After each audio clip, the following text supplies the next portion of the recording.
کچھ احباب ایسے بھی ملے کہ جو جمعے کے دن جمعے کی نماز پڑھنے کے بعد ظہر کے 4 فرض بھی پڑھتے ہیں اور برملا اس کا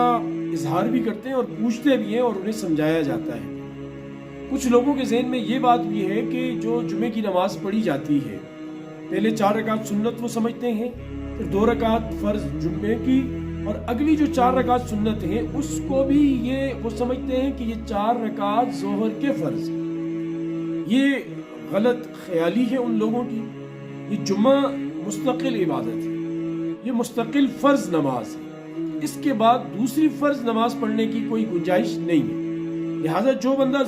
جمعے کی نماز پڑھ لیتا ہے 2 رکعت نماز فرض، اس کے بعد وہ ظہر کی نماز اگر وہ پڑھے گا تو وہ غلطی کرے گا، اس کی وہ نماز نہیں ہو، کیونکہ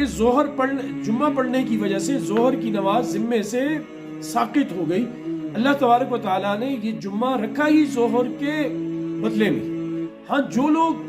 دیہاتوں میں رہتے ہیں، کچھ صورتیں ایسی ہیں کہ جہاں ظہر ہی کی نماز پڑھی جائے گی، جمعہ نہیں پڑھا جائے گا،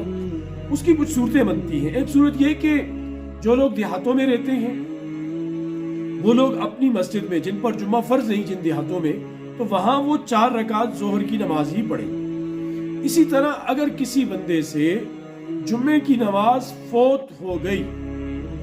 اور جمعے کی نماز نکل گئی اور جماعتیں مسجدوں میں ہو چکی اور وہ تلاش کے باوجود بھی اسے نہ مل سکی، تو وہ اس وقت کے اندر ظہر کے 4 رکعت پڑھے گا، 2 رکعت نہیں پڑھے گا۔ تیسری صورت یہ کہ اگر جمعے کی نماز سرے سے قضا ہو گئی، کسی بھی وجہ سے نماز نہیں پڑھ سکی، سستی، کاہلی یا کسی عذر کی وجہ سے،